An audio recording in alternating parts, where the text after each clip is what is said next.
Teníamos siglos donde 3 huracanes no se perfilaban para irse uno detrás del otro, como los que acabamos de tener hace poco en el Golfo de México y que se fueron contra Estados Unidos.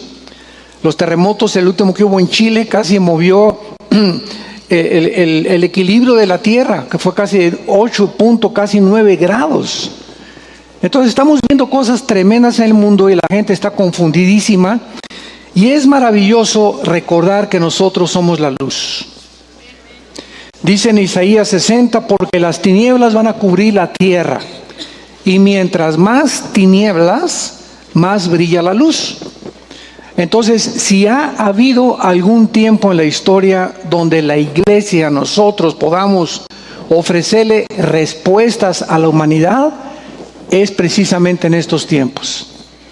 ¿No se imaginan ustedes cuántos correos, estaciones de televisión, de radio nos hablan preguntando, verdad? Porque ya se cansaron de preguntarle a tu padrino Walter Mercado y a los gurús y a todos los sexólogos y a todas las personas que se han autonombrado disque profetas y hasta apóstoles. Pero es el momento de la iglesia, es el momento de poder levantar este libro y encontrar aquí las verdades que vamos a comenzar a delinear a partir de esta mañana. Abran su Biblia en el capítulo 44 del libro de Isaías y vamos a tomar este pasaje como una base en lo que vamos a continuación a desarrollar.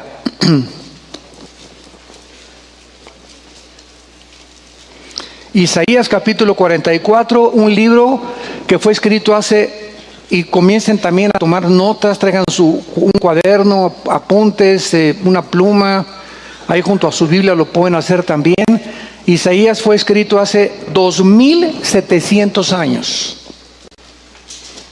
Y este libro de Isaías, si ustedes van algún día a Israel, o los que hemos tenido el privilegio de haber visitado esta maravillosa tierra de Israel, en el Museo del Holocausto, en el centro se encuentran los pergaminos que encontraron, o los rollos de Qumran, o se les conoce como los rollos del Mar Muerto.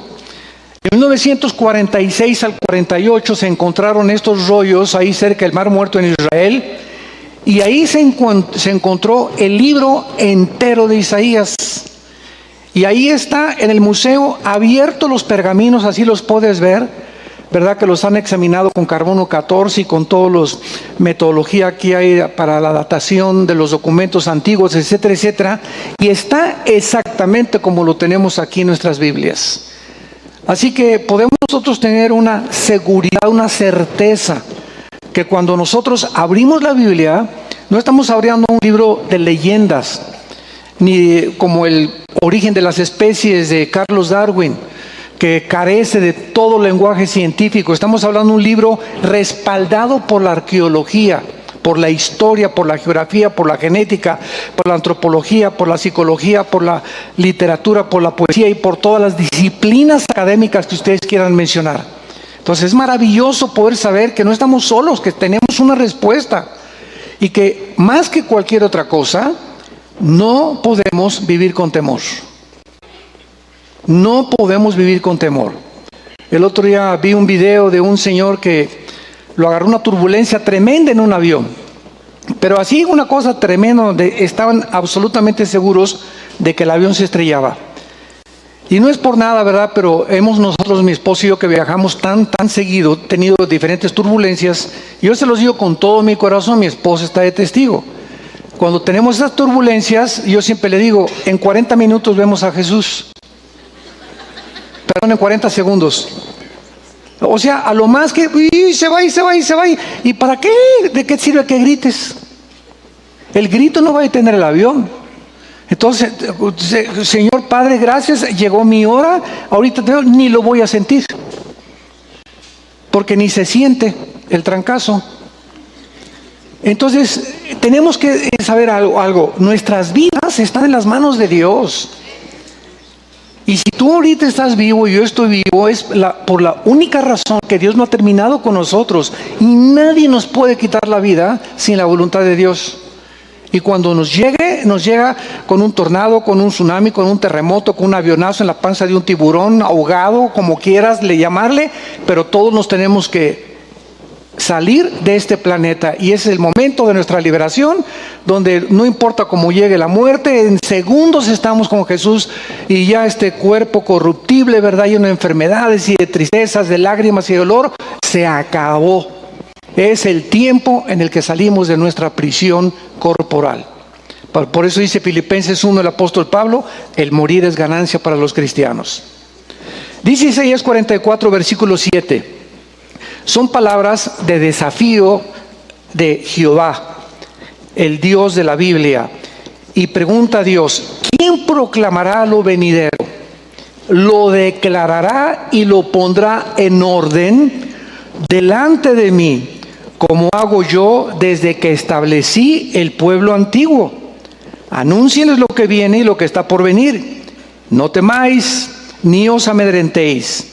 No te lo hice oír desde la antigüedad y te lo dije, luego ustedes son mis testigos. No hay Dios sino yo, no hay fuerte, no conozco ninguno. En otras palabras, para que alguien pueda predecir el futuro con la exactitud del 100%, solo Dios lo puede hacer. Ha habido personas, como me acuerdo en los 60s, una famosa disque profetiza en Estados Unidos, Jean Dixon, 2 semanas antes de que asesinaran al presidente John Kennedy en la ciudad de Dallas, Texas. Ella 2 semanas antes dijo que había sangre en un sueño que tuvo, y le habló al periódico New York Times y escribió, ¿verdad?, veo y va a ser un gobernante el que van a matar. Y murió John Kennedy. Entonces se hizo famosa por eso y la comenzaron a considerar como una profeta. Sin embargo, Jean Dixon, después de esta supuesta profecía que hizo, de las 80% de las demás que continuaron, ninguna se cumplió. Entonces, hay una ley en la Biblia, en el libro de Deuteronomio, que dice que si un profeta se atreve a decir algo y no se cumple el 100%, no el 99.9%, el 100% lo que él dice no es de Dios. Porque solo Dios puede, con un 100% de exactitud, predecir el futuro. Y Él lo declara aquí y nos desafía. Dice: ¿quién puede poner el orden o quién puede decir la cronología de lo que va a pasar? Y venimos a la Biblia, por ejemplo, al libro de Daniel, que lo vamos a ver más adelante, y encontramos en el capítulo 1 que Daniel hace 2600 años ve cronológicamente el orden de todos los imperios mundiales que se iban a levantar antes de que él pudiera morir, y escribe el orden perfecto hasta el tiempo de Cristo. Increíble. En la profecía de las 70 semanas en Daniel capítulo 9 se profetiza cronológicamente que desde que se diera la orden de restaurar Jerusalén, las murallas de Jerusalén, que la orden se dio en Nehemías capítulo 2, en el año 404 antes de Cristo, hasta que Cristo entrara a Jerusalén en el Domingo de Ramos, habría 483 años. Y son los 483 años matemáticamente calculados en la que se cumplió Daniel 9, 24 al 27. O sea, la primera venida de Cristo se predijo matemáticamente calculado. ¿Quién puede hacer esto? Solo Dios. Ahora, si después de tantas evidencias, como una vez un ateo me dice, es que deme usted una evidencia que Dios existe, y le contesté inmediatamente: la historia. La misma historia nos da evidencia de que las profecías bíblicas son reales y que ninguna de ellas se ha dejado de cumplir. Así que todos los eventos proféticos relacionados con los acontecimientos mundiales desde el siglo pasado, y vamos a comenzar desde 1914 del siglo pasado, son asombrosos a la luz de la Biblia. En Mateo capítulo 24, Jesucristo habló acerca de algunas señales que se iban a cumplir antes de que Él regresara, antes de la tribulación, unas en la tribulación y otras después de la tribulación. Y Jesucristo comienza hablando de las guerras, versículo 6, Mateo 24, que íbamos a oír de guerras y rumores de guerras. Bueno, hasta ahí siempre ha habido guerras, de acuerdo al Instituto para la Paz. de la Investigación para la Paz en Suecia, Estocolmo, Suecia, se dictaminó que casi de los 6,000 años de historia han habido menos de 25 años de paz.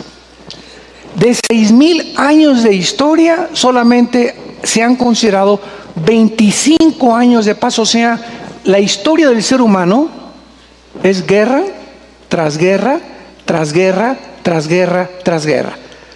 Entonces, cuando oímos guerras y rumores de guerras, pues siempre ha habido esto, ¿no? Pero cuando Jesús dice en el versículo 7, porque se levantará nación contra nación y reino contra reino, no fue hasta el siglo XX.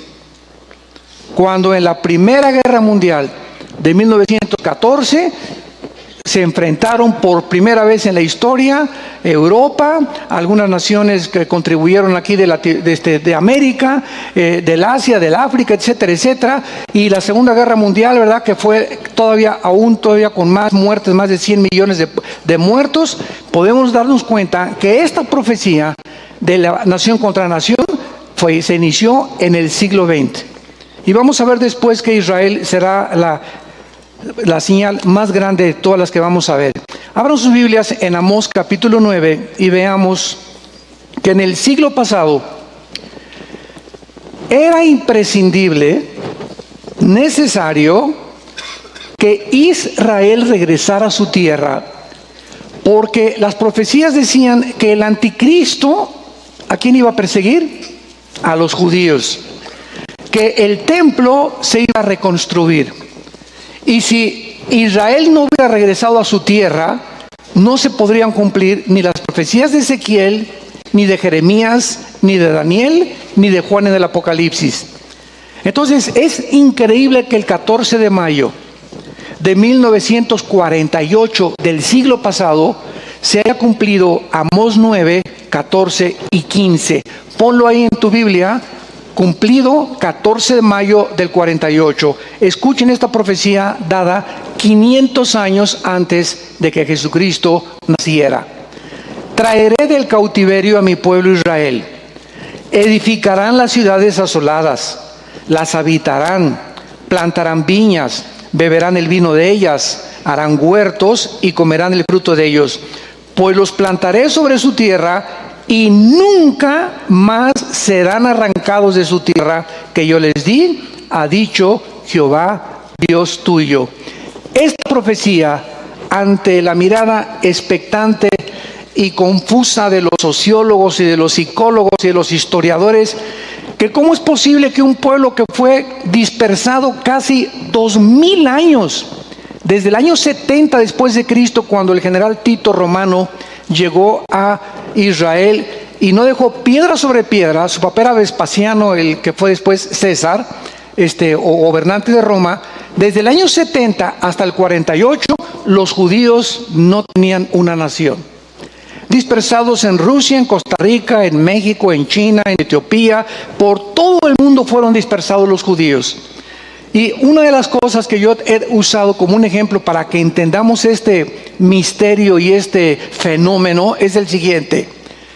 Todos sabemos que Estados Unidos está ahorita siendo poblado por mexicanos, guatemaltecos, hondureños, salvadoreños y nicaragüenses principalmente, que les llaman los paisanos. O sea que pasan al otro lado a trabajar. Si tú le preguntas a cualquier de nuestros paisanos que si se quiere regresar aquí a México después de 30 o 40 años, te van a decir, ni de chiste, es el sueño americano. Ahorita, por cierto, está el pleito sobre DACA, que es el gobierno americano quiere a todos los que nacieron allí en Estados Unidos y se graduaron en la universidad, regresarlos a México y echarles a perder toda su vida porque muchos ni español hablan. Bueno, ninguno de los guatemaltecos o nicaragüenses, nadie quisiera regresarse a México. Se ponen su cachucha allá, se adaptan a la cultura los absorbe inmediatamente. Y la mayor parte de las veces mi esposa y yo lo hemos entendido porque no quieren hablar español, ¿verdad? Porque es normal, quieren inmediatamente adaptarse y no quieren ser señalados como extranjeros, o quieren ya los hijos crecer y sentirse americanos.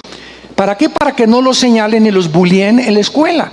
Entonces, esto es un fenómeno muy interesante. Pues los judíos, Después de 2000 años, podrías decir, oye, estoy aquí bien en Rusia ya estoy bien aquí en Francia, en Italia, estoy aquí con los países preciosos de aquí, de la Mallorca, de Palma de Mallorca y de España, etcétera, etcétera.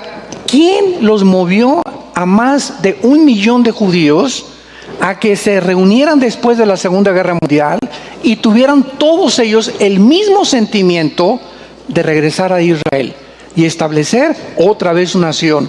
Escuchen esto, es el único pueblo en la historia de la humanidad desde Adán y Eva que ha tenido esta reunión de poder constituirse en un solo día en una nación y en un estado libre, soberano e independiente.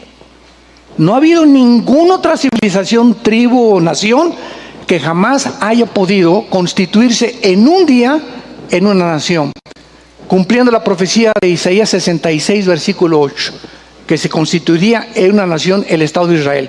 Pero ahora vamos rápidamente a ver algo increíble. En este capítulo 9 de Amós, vean ustedes que entonces se cumple el 14 de mayo del 48 y regresa del cautiverio Israel. ¿Cuál es la segunda profecía? Edificarán y habitarán y plantarán viñas. Escuchen. En el 48, David Ben Gurión fue nombrado el primer ministro de Israel. Inmediatamente los atacaron los árabes. Pero cuando llegaron ellos a Israel en el 48, no había ni siquiera un guamúchil, un solo árbol plantado. Era un desierto la tierra de Israel, puro polvo, puro desierto. Y en 2 años, en 1950, en una de las obras de la ingeniería hidráulica más portentosa de la historia, los judíos en 2 años siembran 6 millones de olivos. 1 por cada judío que mataron los nazis en la Segunda Guerra Mundial. Y traeré a los judíos y habitarán y plantarán el vino de ellos, y se cumplió la profecía. Y la tercera profecía es el versículo 15, y la Biblia dice así, que desde que Israel regresó, ya son como hace 70 años, en el 48, a Israel, nadie los iba a volver a sacar de su tierra. Rodeados por más de 22 millones de naciones enemigas de ellos, 22 millones de personas, de árabes, que desde que llegaron no han podido soportar que sigan así. Y entonces vino la guerra de 1956 y la guerra maravillosa y milagrosa de junio de 1967, la guerra de los 6 días. Los que no hayan oído este milagro de esta guerra, quiero decirles lo siguiente. El 1 de junio de 1967, el presidente Nasser, en aquel tiempo de Egipto, junta a Siria, Jordania, a Líbano y a Egipto para un congreso, y les dice lo siguiente, el presidente Nasser de Egipto: extirpemos a los judíos, arrojémoslos al Mediterráneo. No tienen ninguna probabilidad de salir vivos. Y se juntaron, estamos hablando casi de 20 millones de árabes. Ahora vamos a ver la ley de las probabilidades en las matemáticas. Aquí ahorita somos como 800,000 personas más o menos en este auditorio. Si tuviéramos nosotros 50 rifles y nos rodeara ahorita un ejército de 1 millón de soldados alrededor, dentro de las leyes de las probabilidades, ¿cuáles serían para salir vivos?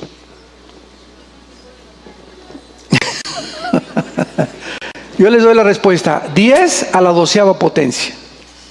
Infinito. No habría ninguna posibilidad de escaparse.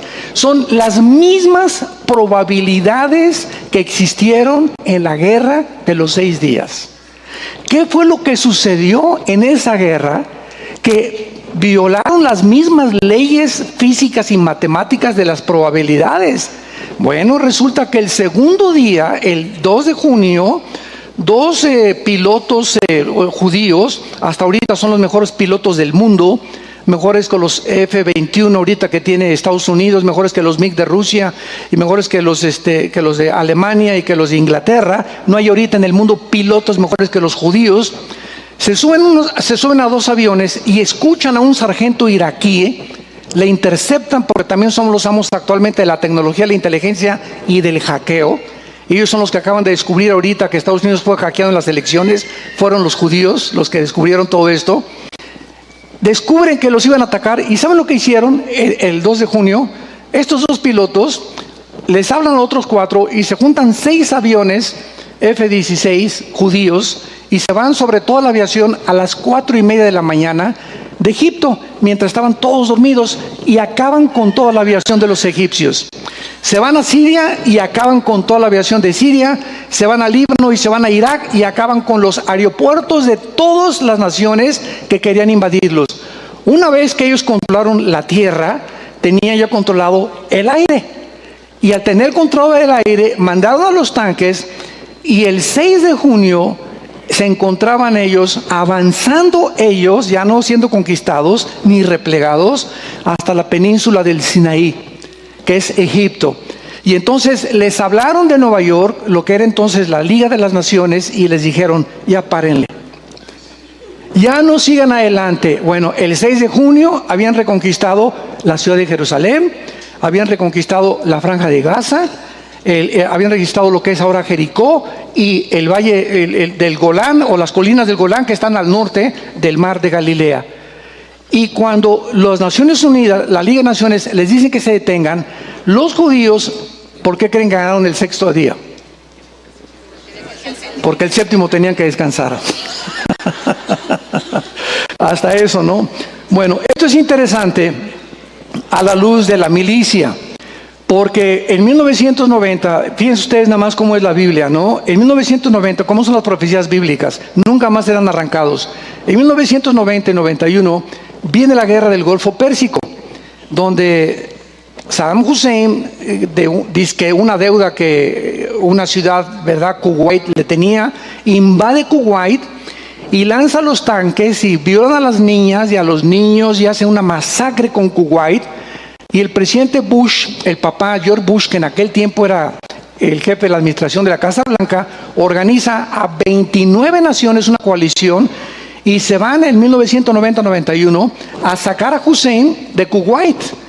Y lo sacan de Kuwait, y el director y el general que organizó toda la logística de la guerra, se llamó la guerra del Golfo Pérsico, Operación Desierto, se llamó el general Schwarzkopf. Compre el libro Schwarzkopf. Bueno, este general, que fue el que triunfó, estudió en West Point y desde luego pues graduado con los más altos honores militares. El general Schwarzkopf escribe en sus memorias y dice lo siguiente: yo conozco y estudié las guerras las napoleónicas, impresionante estratega militar Napoleón Bonaparte. Alejandro el Magno, ni se diga, con sus falanges, increíble la forma como organizó soldados. Nadie lo pudo parar a Alejandro el Magno. En 11 años conquistó el norte, el sur de Europa, el norte de África, el Medio Oriente, llegó hasta Irak, a todo lo que es el Medio Oriente, etcétera, etcétera. Y también conozco las guerras de Carlomagno y conozco las guerras, todo. Y dijo, y nunca he visto ninguna guerra que haya tenido el éxito y las probabilidades de vencer como la guerra de los 6 días. Ninguna guerra, dice, en la historia de las que he estudiado en la academia y de las que he participado físicamente, tiene las características de la guerra de los 6 días. ¿Por qué? Porque dice la Biblia, y nunca más serán arrancados. Y desde el 67 a nuestros días, ¿quién surge en el 68? Yasser Arafat. Y organiza, ¿verdad?, la Organización para la Liberación de la Palestina. En 1972, Yasser Arafat va a Berlín a las Olimpiadas, secuestran a todos los atletas judíos en Berlín y pues le mandan un recado a Golda Meir, que era en aquel tiempo la primer ministro de Israel, diciéndole que querían 10 o 15 millones de dólares para liberar a los atletas en Israel, en Berlín. Golda Meir deja establecido en la política judía Israel nunca tratará ni se dejará chantajear. Nunca accederemos a pagar ningún rescate. No importa que los maten, porque aunque demos ese dinero, nos van a seguir chantajeando. Ese es el peligro del chantaje. Ten mucho cuidado. Cuando alguien te quiere chantajear y pedirte algo y tú accedes, lo va a seguir haciendo.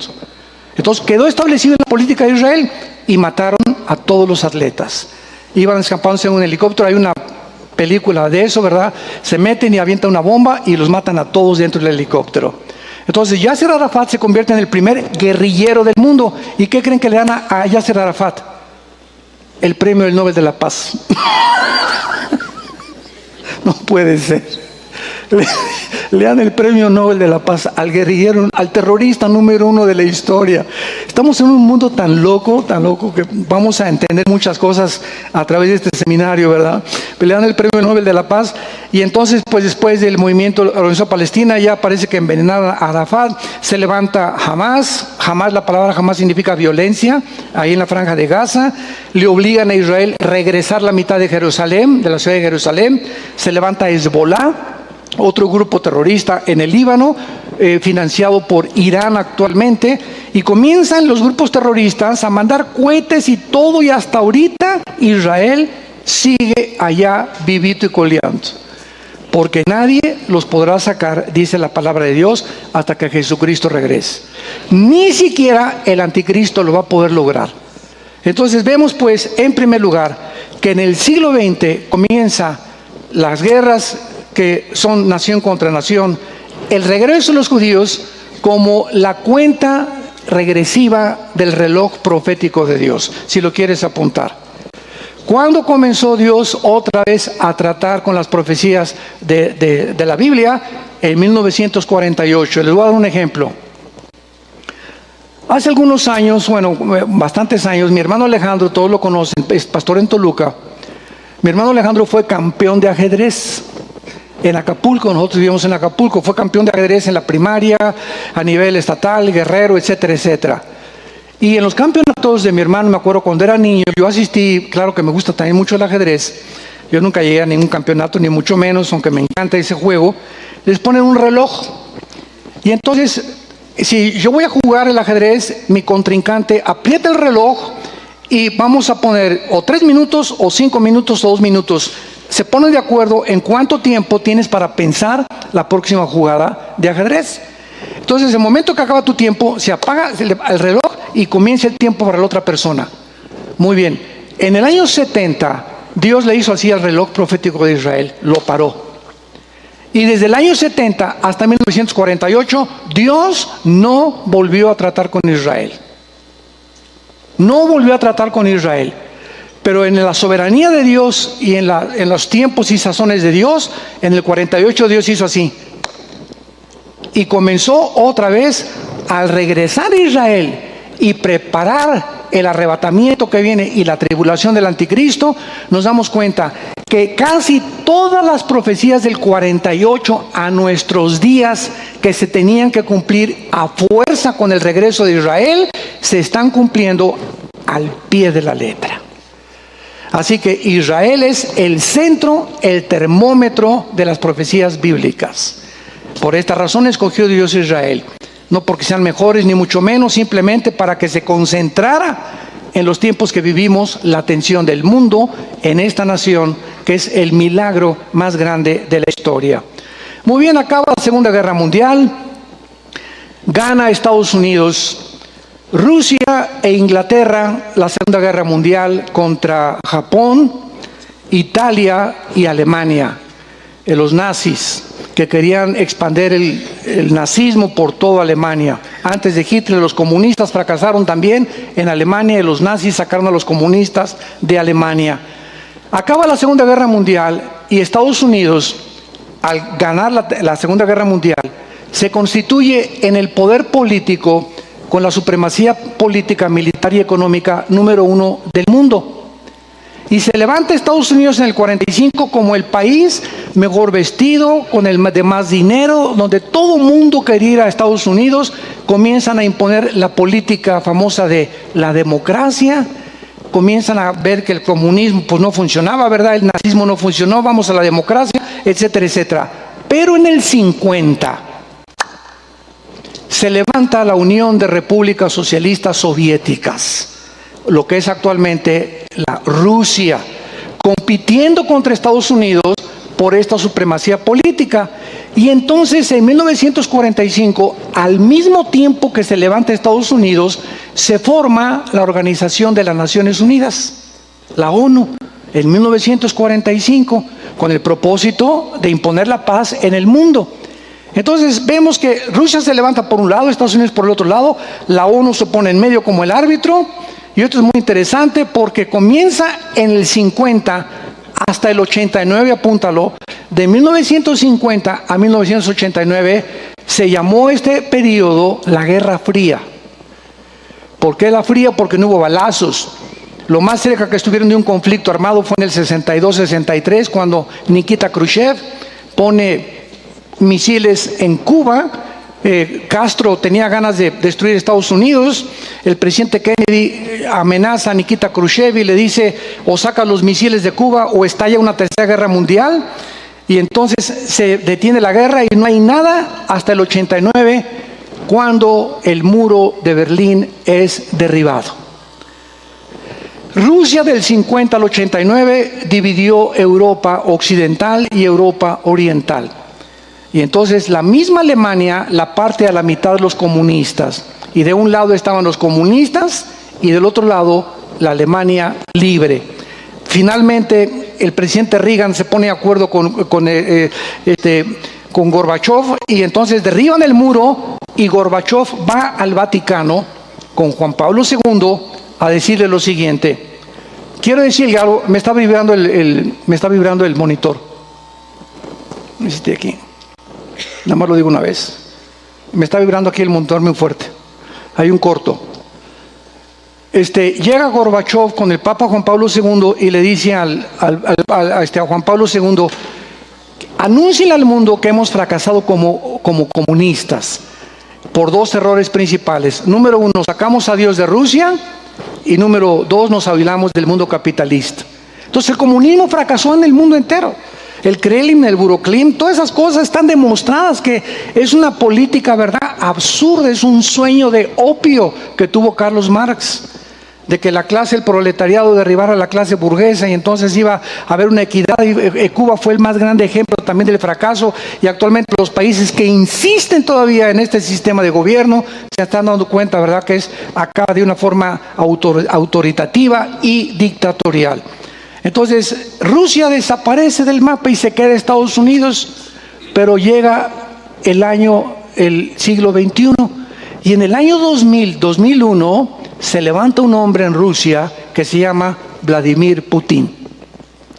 Y este hombre en el año 2001, a principios del siglo XXI, tiene el sueño de levantar otra vez la Unión de Repúblicas Socialistas Soviéticas, porque se dividió y se fragmentó en 15 repúblicas que están todas alrededor del Mar Caspio, y de todas menos Ucrania son musulmanas, para poder fortalecer ahora el Medio Oriente. Pero vamos a acercarnos un poco más adelante.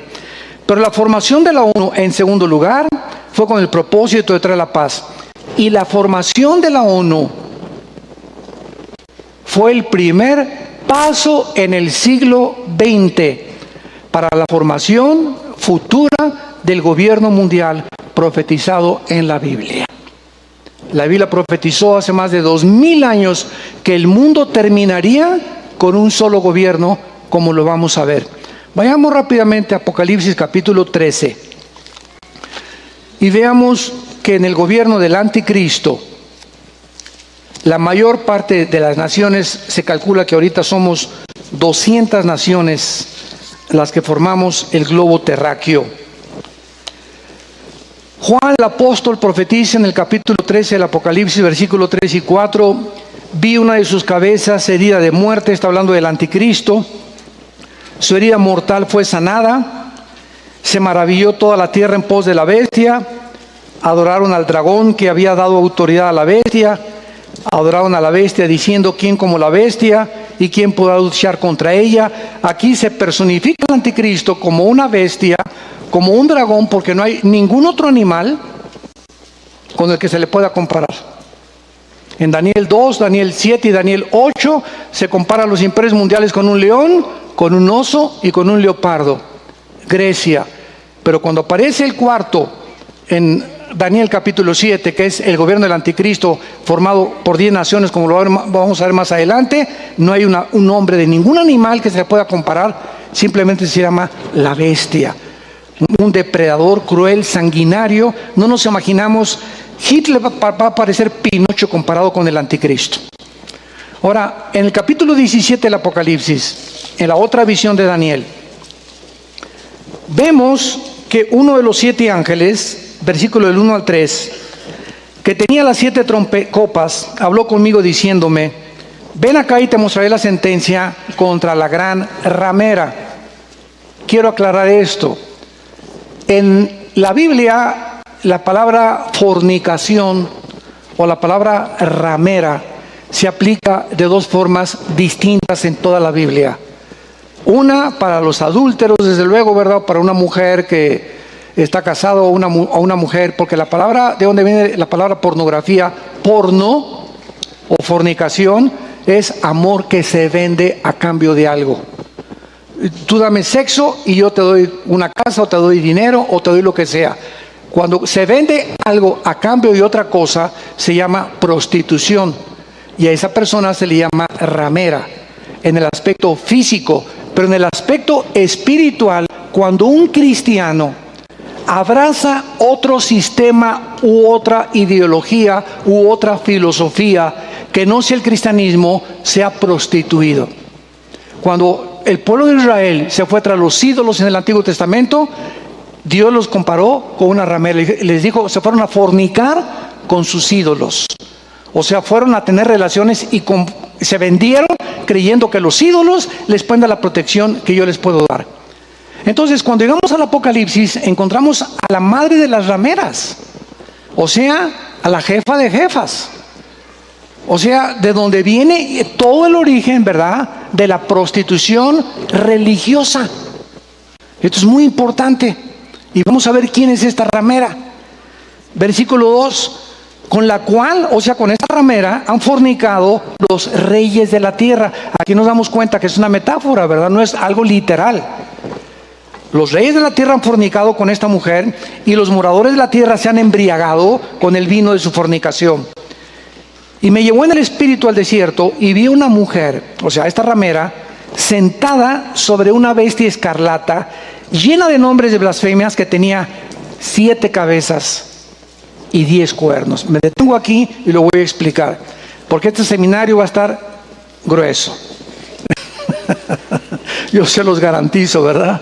Ya salgan de la lechita, ¿verdad? Y vamos a profundizar muchísimo en la palabra de Dios. Muy bien, aquí se ve a esta ramera, otra vez, montada sobre una bestia escarlata, y la bestia estaba llena de nombres blasfemos, y dice la Biblia aquí que esta bestia tenía, ¿qué cosa? 7 cabezas. Esto es muy importante, lo voy a aclarar ahorita. Bueno, el Espíritu Santo nos los va a decir, y 10 cuernos. La bestia es el anticristo. La ramera es un sistema religioso. Es el sistema donde todas las religiones, antes que venga Cristo, se van a unir. En otras palabras, se van a juntar los hindúes con los musulmanes, con los judíos, con la apostasía de la iglesia evangélica también, con el catolicismo romano, etcétera, etcétera, con los mormones, bla, bla, bla. Se van a juntar todos con el único propósito y con la bandera. Qué lindo se ve, ¿verdad? Oremos por la paz juntos. Suena bonito, ¿verdad? Juntémonos para orar por la paz juntos. Espérame, ¿tú eres budista, compadre? Sí. Entonces, ¿cómo puedes juntarte conmigo para orar si Buda era ateo? ¿Tú eres hindú? Sí. Oye, ¿cómo puedes juntarte conmigo? Porque ustedes tienen millones de dioses. ¿A cuál de los millones de dioses le van a orar? Oye, ¿tú eres musulmán? Sí. Bueno, ¿qué dijo Mahoma? Que Alá le reveló el Corán, etcétera, etcétera, y Mahoma se acaba casando con una niña de 7, 8 años de edad. Digo, ¿quién es tu líder? O sea, ¿cómo puedo yo poner de acuerdo con sistemas completamente antagónicos al cristianismo y decir que todas las religiones son iguales, que porque todas llevan al cielo? Virgen de la Macarena. Esto es una de las mentiras más grandes que se han esgrimido dentro del mundo religioso. Y con la bandera de la paz, oremos para que haya la paz. Pero no hay ninguna religión, todas se contradicen unas a otras. Y en toda esta ensalada del chef de religiones que existen, uno es una cosa, uno otra cosa. Viene hace 2000 años un hombre llamado Jesucristo, no a traernos otra más de las cientos de religiones que hay. Manda a Dios a su Hijo al mundo para decirnos: yo soy la verdad, yo soy la vida, yo soy el camino. Todos los caminos que usted está buscando por todos lados, ¿quién inventó el hinduismo, que es de las más antiguas, el mormonismo, el islam, el catolicismo romano? ¿Quién los inventó? Hombres como tú y como yo. Jesús dijo: el que del cielo viene es sobre todos. Entonces yo pongo la atención en esta persona que se llama Jesucristo, que lo respalda 66 libros de la Biblia, y que resucita a los 3 días, y que continúa durante 2000 años el cristianismo, demostrando que están encerradas las verdades y los tesoros más grandes de la sabiduría que un hombre pueda buscar o encontrar en las Sagradas Escrituras. Entonces, cuando entiendes esto, que no es una religión Jesucristo ni el cristianismo es una religión, sino que es una relación personal, viva, dinámica, orgánica con alguien que está vivo. Buda está muerto, Mahoma está muerto, todos los líderes están muertos, Mahatma Gandhi está muerto, Confucio está muerto, Hare Krishna está muerto, Jesús está vivo. Y Él puede entrar a tu vida en este seminario si tú no lo tienes como tu Salvador. Entonces, por eso se refleja como una ramera, porque son sistemas que se han prostituido. Se venden a los reyes de la tierra, y los políticos necesitan las religiones para los votos. Es lógico. Entonces, si en una nación predomina tal religión, el gobierno tiene forzosamente que darle más sesiones y más privilegios a los que pertenecen a la religión, porque ahí está la mayoría de los votos. Entonces, la ramera montada sobre el anticristo es el sistema político. A ver otra vez, la religión gobernando ¿qué cosa? La política. Esto es increíble. Se pinta a la mujer al principio de la tribulación gobernando al anticristo y tomando las riendas del anticristo. Y este fenómeno ha sucedido a través de toda la historia, pero muy pocos lo han podido ver o entender o percibir. Cuando crucificaron a Cristo, ¿quiénes eran los dos poderes que se encontraban ahí en el pretorio romano, enfrente de Pilato? Pilato representaba al gobierno político, los líderes de Israel, al poder religioso, la ramera. ¿Qué hizo Pilato? ¿Por qué entregó a Cristo cuando Pilato sabía que era inocente? Su esposa de Pilato, la noche anterior, tuvo un sueño diciéndole que ese hombre era inocente. Por favor, Pilatito, mi amor, te invito a Cancún, pero no lo mates. Y entonces, cuando los judíos se impusieron, le comenzaron a gritar: crucifícale, crucifícale, suelta al malo a Barrabás. Pilato se lavó las manos y dijo: ahí se los entrego, teniendo él el poder para haberlo liberado, sabiendo que era inocente. El poder político cedió al poder religioso. En otras palabras, se impuso el espíritu de la religión sobre el espíritu de la política. Esto es muy interesante en el mundo espiritual poderlo entender. Sigamos leyendo aquí en Apocalipsis 17. Y dice a continuación el versículo 7: y el ángel me dijo: ¿por qué te asombras? Ahora vamos a ver que el Espíritu Santo nos interpreta las 7 cabezas y los 10 cuernos que trae la bestia o el anticristo. ¿Por qué te asombras? Yo te diré el misterio de la mujer y de la bestia que la trae, la cual tiene las 7 cabezas y los 10 cuernos. Atención, la bestia que has visto era y no es, en el tiempo de Roma no existía, y está para subir ¿de dónde? Para poder entender esto, tenemos que entender que la Biblia nos habla de 3 prisiones que hay en el centro de la tierra. En el infierno, o la palabra Sheol en el Antiguo Testamento, cuando se tradujo del hebreo al griego en la Biblia, que se llamó la versión Septuaginta, y se imprimió por primera vez en la imprenta de Gutenberg, la palabra infierno es el lugar donde están todos los espíritus desde Adán hasta ahorita en el centro de la tierra. No hay un solo demonio en el infierno, solamente los espíritus de los seres humanos que están esperando el juicio final. El abismo es la otra prisión de los demonios. Cuando Cristo vino al mundo, tuvo una confrontación impresionante con seres o entidades espirituales que se metían dentro de los hombres y dentro de los animales, y Cristo les llamó demonios. La palabra demonio en el griego es la palabra daimon, que significa seres o entidades inteligentes. Ahora, la Biblia nos muestra en el Evangelio de Lucas que estos demonios eran criaturas, tal vez no como nuestro cuerpo, pero que en algún tiempo del pasado tenían cuerpos. Y fueron juzgados, tal vez antes de que Adán y Eva estuvieran en el huerto del Edén, en la tierra, en el mundo preadámico, cuando Satanás controlaba con los ángeles caídos el mundo y las entidades que hubiera aquí espirituales. No éramos nosotros, ni eran seres humanos. La Biblia no nos revela qué tipo de criaturas eran, pero estos demonios perdieron sus cuerpos en un juicio y están condenados, ahora sí como le dicen allá en los callejones de Guanajuato, ánimas en pena. Y los seres humanos, al desconocer la Biblia, creen que estos demonios son pues el espíritu de Cuauhtémoc, el espíritu de fulano de tal, y vamos a hacer una reunión de mediums y a concentrarnos y a invocar que los espíritus vengan y nos hablen, y son demonios que descansan entrando en cuerpos humanos. Y el jefe de todos ellos es Satanás. Ahora, no confundamos a los demonios con los ángeles caídos, ni tampoco con los hijos de Dios. Los ángeles tienen diferentes nombres, hay querubines, serafines, ángeles caídos, hijos de Dios, etcétera, etcétera. Hay un impresionante, ahora sí que se podría llamar la mesa directiva que tiene Dios a través de todo un simposio que tiene ahí, donde hace reuniones con espíritus, se les llama Elohim a los gobernantes de las tinieblas, el nombre que se le da a los dioses, pero es Jehová, el Dios de los dioses, Salmo 82, que Él es el que controla a todos los Elohim o a los dioses que están debajo de Él.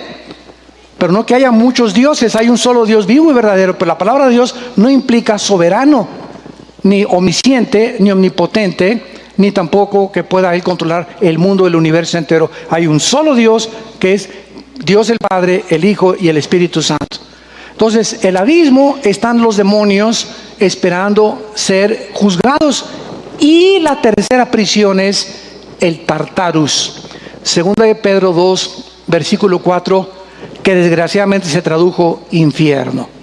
Es la única palabra, vez en la Biblia que aparece en el griego la palabra Tartarus, que es la prisión de los ángeles, que en el capítulo 6 del Génesis, dice segunda de Pedro 3, y Judas 3 al 6, pecaron pervirtiendo la genética humana y produciendo gigantes de casi 4 metros, con 12 dedos en las manos y 12 dedos en los pies, de acuerdo a Deuteronomio 2, Deuteronomio 3 y 2 de Samuel capítulo 21. Entonces, estos ángeles se mezclaron con mujeres, nacieron gigantes, monstruos, y se encuentran en el Tartarus. Ahora vean lo que dice aquí. La bestia que has visto era y no es y está para subir del abismo, o sea, el anticristo. El espíritu del anticristo ya existía antes.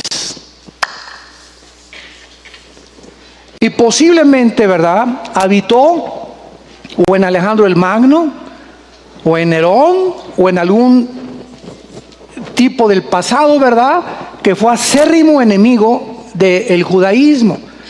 Pero como quiera que sea y donde quiera que haya poseído en el pasado, el espíritu del anticristo ya había existido. Era en tiempos de cuando se escribió el Apocalipsis, dice era y no es, en tiempos de Roma este espíritu estaba atado ¿en dónde? ¿Perdón? En el abismo, léanlo bien, pues le traían la Biblia. O sea, en tiempos de Juan, este espíritu que va a poseer al anticristo, ahorita se encuentra en el abismo. Vamos a ver esto que es muy interesante. Regresamos rápido a Apocalipsis 11. Y vean el versículo 7. Apocalipsis 11, versículo 7. Está hablando de los dos testigos cuando el anticristo los mata. Cuando hayan acabado su testimonio, la bestia que sube del abismo hará guerra contra ellos, los vencerá y los matará. Esta es la segunda vez en el Apocalipsis que se menciona que el espíritu del anticristo va a salir del abismo y va a entrar a poseer un ser humano. Lo vamos a ver después si va a ser un híbrido o un clon o el hijo de alguna prostituta, de alguna ramera física y literalmente, pero la Biblia nos muestra más adelante, ¿verdad?, el origen del anticristo. Y vean ustedes Apocalipsis 9. Y esto es muy interesante cuando juntamos las piezas de rompecabezas. Está hablando de los demonios que van a salir en la quinta trompeta, capítulo 9, y estos demonios salen del abismo. Versículo 2, capítulo 9, abrió el pozo del abismo y subió humo del pozo, etcétera, etcétera, salió como langostas, con forma de langostas. Versículo 11, y tienen por rey sobre ellos al ángel de ¿dónde? O sea, en la prisión de los demonios. A ver otra vez, el infierno de los espíritus humanos, el abismo de los demonios, el Tartarus de los ángeles caídos. Y aquí la Biblia nos revela que en el abismo hay un ángel, el uno solo, como jefe de toditititos, el pitirijas, el tuicas y el tuercas, que se encuentran ahí en el abismo. Y este hombre o este ángel se le llama Abadón o Apolión, que en griego y en hebreo significa el destructor. Y este ángel, Abadón y el destructor, que se encuentra ahorita como jefe de la prisión de los demonios, es el que va a salir en Apocalipsis capítulo 7 para poseer al anticristo. Regresamos rápido para terminar este capítulo que es muy importante e interesante, al capítulo 17, la bestia que está para subir al abismo, versículo 8, e ir a perdición, y los moradores de la tierra cuyos nombres no están escritos desde la fundación del mundo y en el libro de la vida se asombrarán viendo la bestia que era y no es. Muy bien, esto, versículo 9, aquí está la explicación para la mente que tenga sabiduría. Las 7 cabezas que tenía la bestia, ¿se acuerdan? El anticristo, son 7 montes sobre los cuales se sienta la mujer, pero al mismo tiempo que son 7 montes, son 7 gobernantes. 5 de ellos han caído. A ver, en tiempos de Juan, ¿cuáles son estos 5 imperios que cayeron antes del imperio romano? Apúntalo. Asirios, egipcios, babilonios, los medos y los persas y los griegos. Son los 5 imperios que en toda la Biblia se han levantado desde el Génesis como enemigos de Israel. Dice la Biblia, uno es, o sea, en tiempos de Juan, ¿quién es el sexto? ¿Me van siguiendo con mucho cuidado? Roma. Fue el 4º imperio romano en la visión de Daniel capítulo 2 del estatua Nabucodonosor. Roma, aquí es el 6º porque Daniel vio desde el imperio babilónico hacia adelante y Juan ve desde el principio hasta el final. Daniel no vio a Siria y Egipto como imperios, lo vio desde el Babilonio porque ahí estuvo cautivo hasta que Cristo regrese. Entonces el 6º, uno es, en ese tiempo que Juan escribió esto, era Roma, el imperio que estaba gobernando el mundo. Vamos con orden. El otro aún no ha venido. Escuchen esto, desde el año 2000 hacia atrás no ha vuelto a surgir después de Roma ningún otro imperio. Los otomanos, que fueron vencidos en 1923 por los ingleses y estuvieron como 400 años tratando de gobernar o apoderarse del mundo, no lo pudieron lograr. Pero este que aún no ha venido, es posible que sean los 10 cuernos que vamos a ver, o una confederación de 5 naciones de Europa y 5 del Medio Oriente que se van a unir, lo vamos a ver más adelante, para que formen el gobierno del anticristo. Uno es, y cuando venga, es necesario que dure breve tiempo. La bestia que era y no es el octavo. El octavo es el anticristo. ¿Saben por qué el octavo? O sea, nada más Dios reconoce en la Biblia 5 imperios, desde Adán y Eva hasta nuestros días. Y el octavo es el anticristo, que es el que culmina. ¿Por qué? Porque en la Biblia hay lo que se llama la gematría. Apúntalo, que es la interpretación de las letras hebreas con números. Cuando los romanos conquistaron a los griegos, mantuvieron el poder político los romanos, pero absorbieron la cultura helénica. O sea, toda la cultura y las artes de los griegos, los romanos la absorbieron. Y cuando comenzaron los griegos a tratar de hacer el lenguaje con los números, vemos ahora que el lenguaje de los griegos, por ejemplo, la B es el 5, ¿verdad? La X, el 10, 2X, el número 20, 3X, 30, el 5, 2 palitos, el 7, la X, el 5 y 2 palitos, el 17. Y así vemos que en el griego, los números griegos que se siguen usando tienen un símbolo. Pero en el hebreo, la palabra hebrea y la letra hebrea tiene un símbolo también escondido. Entonces, el 1, la unidad. El 2 significa el testimonio en la gematría. El 3, la Trinidad. El 4, la prueba. El 5 es el número de la gracia. Apúntalo en la Biblia. El 6 es el número del ser humano, porque en el sexto día fuimos creados. El 7 es el número de la perfección o de la totalidad, pero el 8 es el número de la eternidad.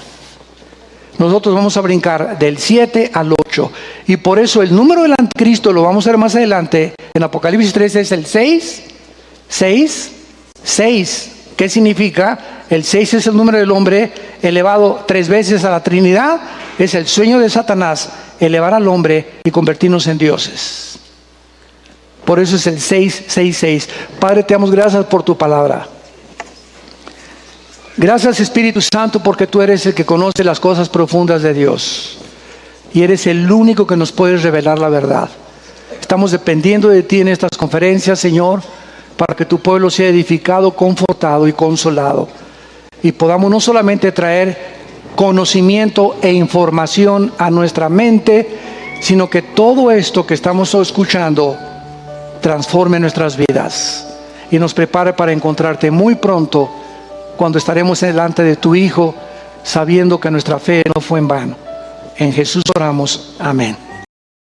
Las gracias en este momento a las redes de internet, YouTube. Esta conferencia estamos transmitiendo a través de la tecnología del siglo a miles de hogares en este momento tan maravilloso que Dios nos da. Todos ustedes que tengan su Biblia, la pueden abrir en el capítulo 1 del libro del Génesis, y continuamos con una serie que se como las pirámides de construyó más de años, expertos, verdaderamente arquitectos, personas que están relacionadas con la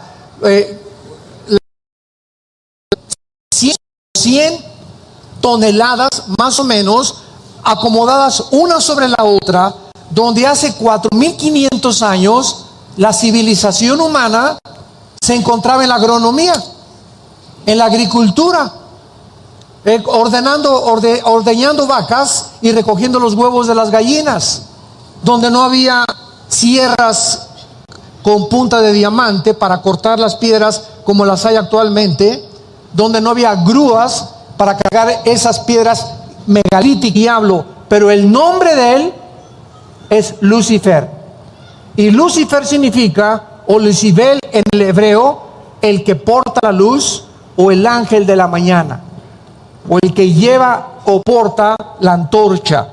Entonces, Lucifer fue creado en el Edén, dice Ezequiel capítulo 28 en el Antiguo Testamento. Y en Isaías 14 dice la Biblia que Satanás dijo, conforme pasó el tiempo, subiré, y para subir pues tienes que estar abajo, ¿verdad?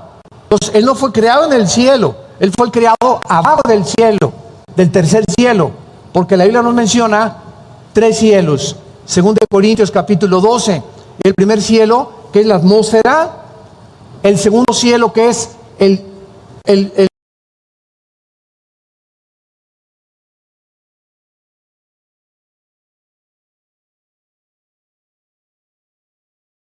universo cósmico; y el tercer cielo, donde habita Dios.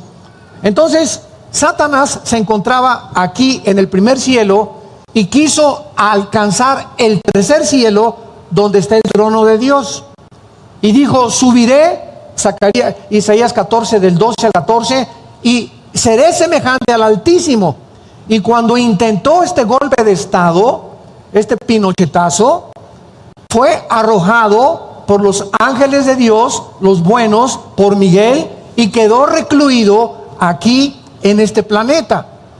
Vino un juicio tremendo aquí en el mundo, donde él fue juzgado y el mundo quedó sepultado completamente bajo el agua. Entonces, todo esto lo vemos en Génesis 1. Dice el versículo 1. Más graves, por favor, en los monitores. En el principio creó Dios los cielos y la tierra. ¿En el principio de qué? En el principio del tiempo, en el principio del espacio y en el principio de la materia. Los 3 elementos que forman el universo aquí se encuentran en el versículo 1. Sin embargo, la palabra tierra aquí en el versículo 1 es eretz en el hebreo, que significa tierra seca. Y en el versículo 2, la tierra ya no aparece como en el versículo 1. En el versículo 2 encontramos caos, desorden, confusión en el planeta Tierra, cubierta de tinieblas y cubierta de agua. Entonces, algo pasó entre el versículo 1 y el versículo 2 del libro del Génesis. Más adelante podemos comprobarlo en Jeremías y en Isaías, que Dios no creó la tierra desordenada y en un estado caótico.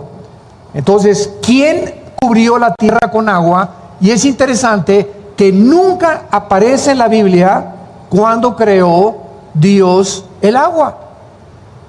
Dijo Dios en el primer día de la recreación de nuestro sistema y de este planeta, que el agua fuera sacada o elevada y cubriera la atmósfera que tenemos y el espectro electromagnético que rodea el planeta Tierra, y quedaron solamente las nubes arriba de la Tierra y 3 partes de agua que cubren el planeta.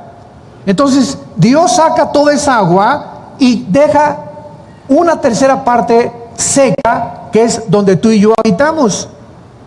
Y vemos nosotros que esto es fascinante, porque los continentes no estaban separados como se encuentran actualmente. Europa, de África, Australia, el continente americano, sino que era una sola masa de agua. Encontramos en Deuteronomio 32, en el Antiguo Testamento, que hubo un juicio de Dios, se separan los continentes y Dios le asigna a Lucifer y a sus ángeles caídos los continentes para gobernarlos y de esta manera probar al ser humano. Entonces, todos estos fósiles que encontramos, que la ciencia no sabe cómo es posible que hace 4.500 años, 4.000 años, el ser humano haya tenido esta inteligencia para poder cortar piedras de 150 toneladas como si fueran mantequilla. Tú vas a las pirámides de Egipto, la pirámide de Giza, una hoja de papel no cabe en la unión entre una piedra y la otra piedra. Parecería como si las hubieran cortado así con mantequilla. Ni las sierras de esmeril más modernas, ni la ingeniería actual podría ni siquiera superar la forma en que estas piedras fueron acomodadas y cargadas. Y si le agregamos en Machu Picchu que las pirámides y las ruinas están en la montaña, ¿quién va a estar agarrando piedras de 100 toneladas para subirlas 50, 100 metros y acomodarlas para hacer ruinas? Entonces, todos estos fenómenos donde la ciencia no puede entrar, que el Triángulo de las Bermudas, que desapariciones de aviones y que tantas cosas y misterios del mar, la Biblia tiene la razón y es más moderna que el periódico de mañana en la mañana. Vemos nosotros que independientemente de la forma en la que Dios comienza la recreación, ¿qué fue lo primero que Dios hizo en el planeta? Ahí lo tienes enfrente de ti, la luz. Lo primero que hizo Dios fue que sea la luz. Dios, dice en 1 de Juan, no está en tinieblas, ni tampoco Dios crea las tinieblas. Las tinieblas simplemente es la ausencia de la luz. Entonces, cuando Dios dice que sea la luz, es porque estaba cubierto completamente el universo de tinieblas. La rebelión satánica hizo que el universo donde tú y yo habitamos fuera completamente oscurecido. Y actualmente los astrofísicos y los físicos y los astrónomos confirman que si tú vas al universo, el universo está oscuro. Y tú puedes ver algo por la luz del sol. Pero hay millones de partículas infinitamente pequeñas que son las que le dan el colorido a las cosas. Y esto es increíble porque cuando comenzamos a profundizar en las cosas de la física y de la química, de la genética, como lo vamos a ver más adelante, y venimos a la Biblia nos abre completamente la ventana para asomarnos a un mundo donde la ciencia no puede entrar, porque son cosas escondidas desde antes de la fundación del mundo que Dios se las quiere revelar a los niños. Y cuando tú vienes a la Biblia y eres una persona que amas la verdad y tienes una relación con Cristo, todos los días comienza tu cerebro a expandirse, porque cuando cayó Adán y Eva en el huerto del Edén, perdimos más del 90% de información en el ADN. No se están empachando, ¿verdad? Ay, me fascina esto, esto es maravilloso. Tenemos ya que comer la carne de la Biblia. Tenemos que profundizar en las cosas de Dios. Y Dios nos ha permitido la ciencia tal como es la ciencia, porque la ciencia nos ayuda a comprender que las cosas de la Biblia se anticiparon con siglos. Y podemos ver que realmente la ciencia solamente nos muestra lo que la Biblia ya ha podido establecer con siglos de anticipación. Entonces, cuando Dios dice que sea la luz, ¿qué estaba diciendo Dios? Oiga, como me dijo una persona, ¿cómo es posible que Dios diga que sea la luz cuando en el versículo 14, en el cuarto día, dice la Biblia, dijo luego Dios, haya lumbreras en la expansión de los cielos para separar el día de la noche y sirvan de señales para las estaciones, para días y para años.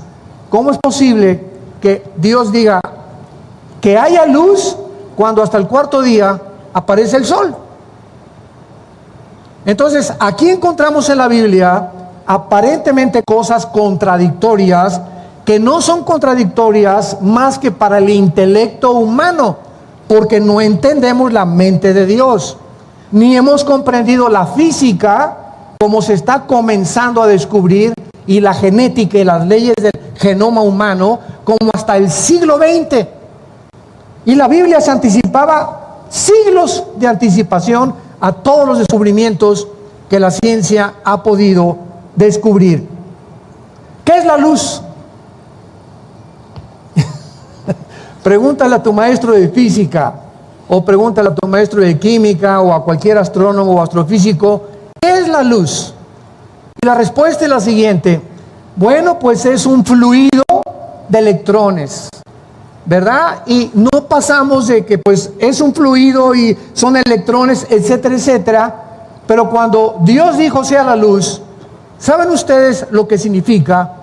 Que antes de que el ser humano fuera colocado en este planeta, Dios tenía que preparar, como cuando tú te casas. Imagínate que te casas y te llevas a tu esposa a un departamento que ni cama tiene. ¿Te imaginas? Sale corriendo ella. Dice, tú te vas a dormir en el suelo, donde no hay ni siquiera estufa.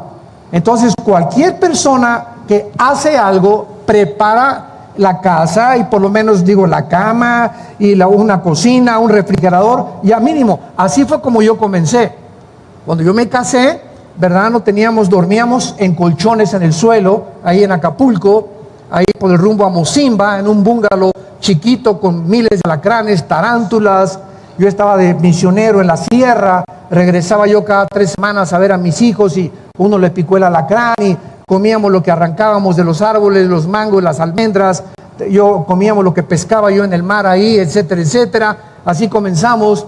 La primera cosa que compré fue una licuadora, una lavadora de esas de Salinas y Rocha, ¿se acuerdan?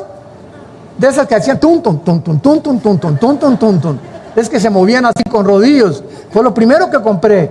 Y teníamos una hielera, nada más, donde compraba los hielos, y nada más nos alcanzaba para el sábado y el domingo. No podíamos tomar leche entre semana porque no teníamos refrigerador. Así comenzamos nosotros hace algunos años, cuando comenzamos el ministerio. Éramos muy pobres.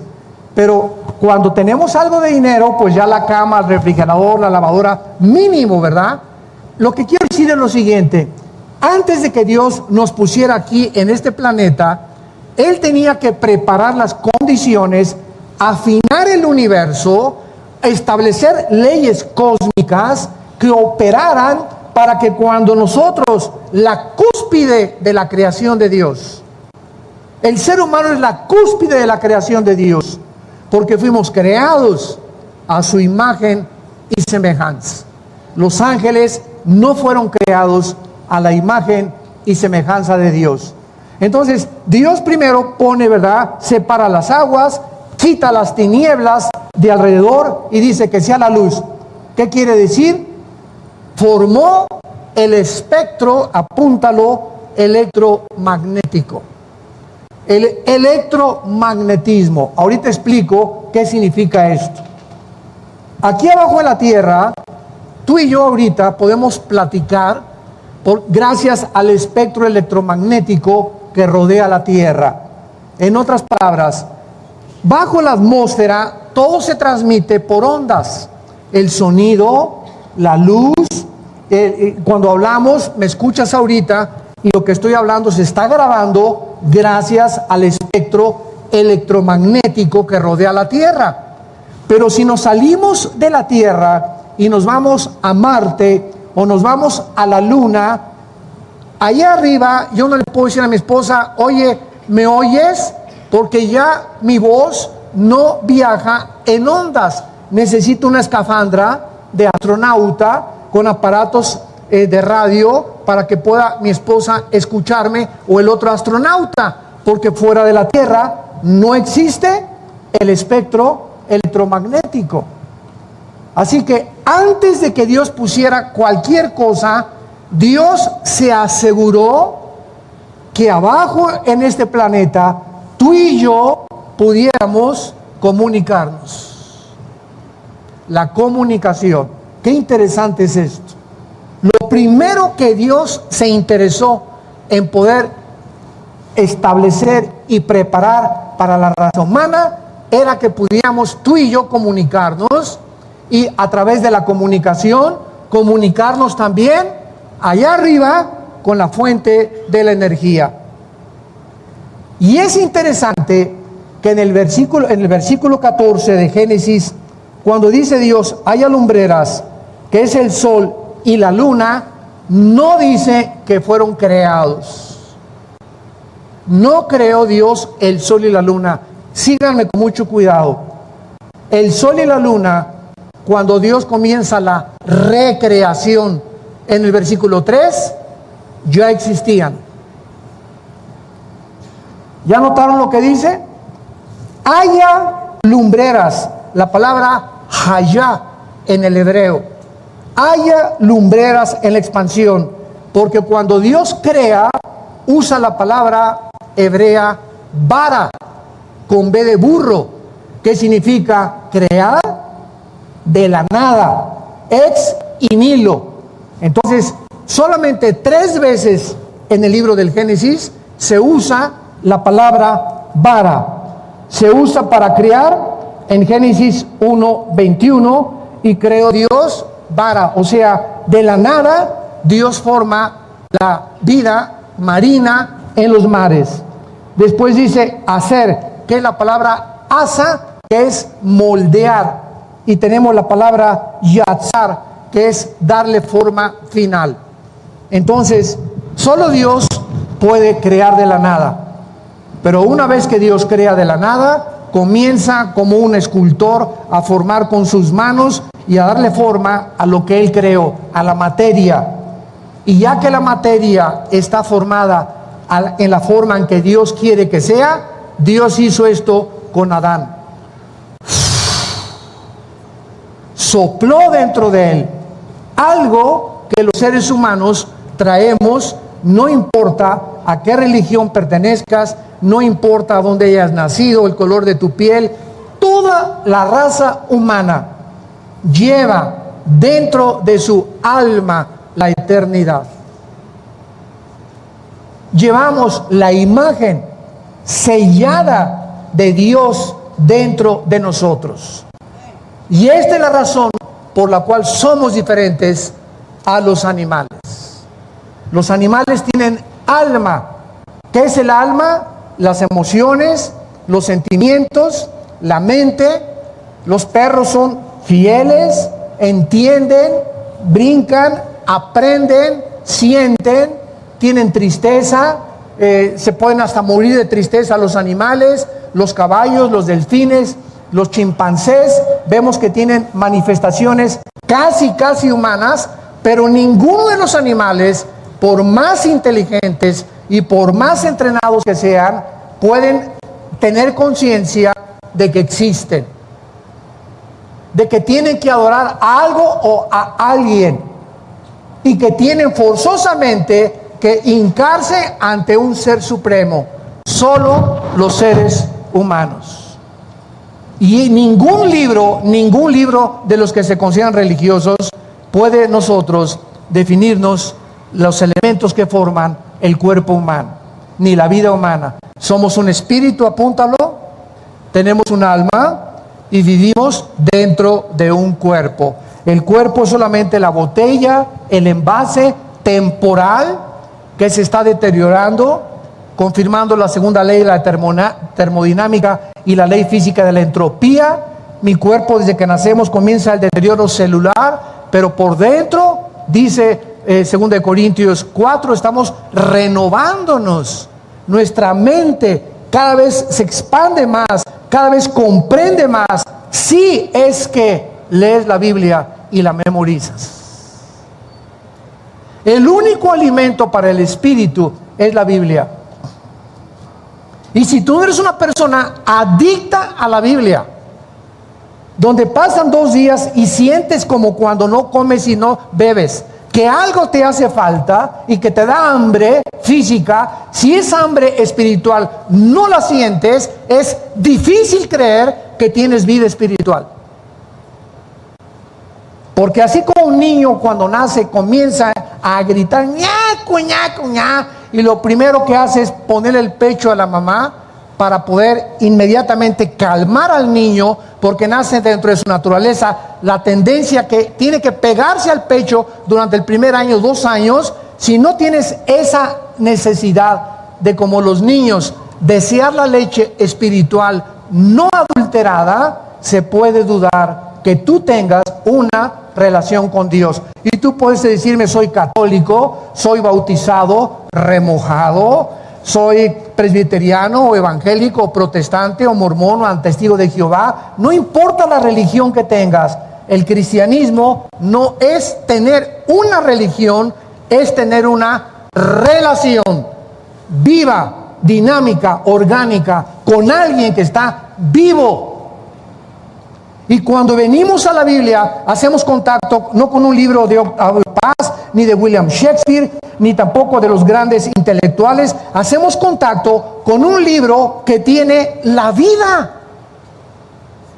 La vida. Jesús dijo en Juan 6, mis palabras son espíritu y son vida. Tú haces contacto con uno de los literatos y con uno de los grandes hombres de la literatura y de la poesía, y maravilloso, y es alimento al intelecto.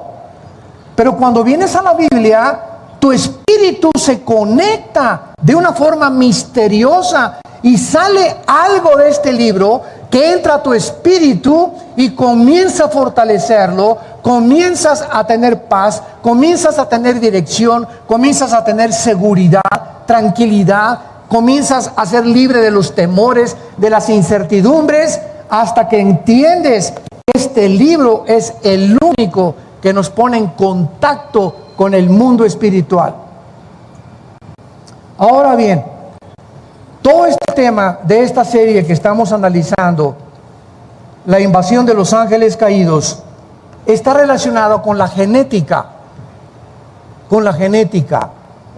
Y esto es increíble, porque hemos visto que hasta 1860, Gregorio Mendel, un monje europeo, comienza a hacer experimentos con chícharos y comienza a descubrir de qué forma se transmiten de un chícharo. O sea, si tú siembras una uva, ¿qué nace? Uvas, pero la semilla de la naranja tiene otro código, que cuando la siembras, nacen naranjas. Cuando tú siembras los mangos, nacen mangos. Cuando tú siembras chabacanos, nacen chabacanos. Sandías, nacen sandías. Entonces se comenzó a descubrir que todas las cosas contienen un código genético que se transmite de generación en generación de acuerdo a la información que alguien, sabemos quién es ese alguien, puso en estas semillas. Y lo mismo pasa con los animales, las aves, los peces y los seres humanos. Un chango, el esperma de un chango, trae una información para que cuando el chimpancé se case con la chimpancea, así le podríamos llamar, o con la changa, ¿verdad? Que no se ve tan bonito, nazcan changuitos y no camellos, ni hipopótamos, ni jirafas, ni perros, ni caballos. Cuando el caballo se cruza con la yegua, tienen que nacer de la especie de los equinos. Cuando el toro se cruza con la vaca, tiene que nacer ganado vacuno, porque la información está en el esperma. Los peces tienen relaciones, el pez con la peza se cruzan, nacen pececitos. Las águilas se cruzan, el macho con la hembra, y nacen aguiluchos o halcones o el ave que sea. Y así vemos nosotros que toda la creación está programada para reproducirse según la información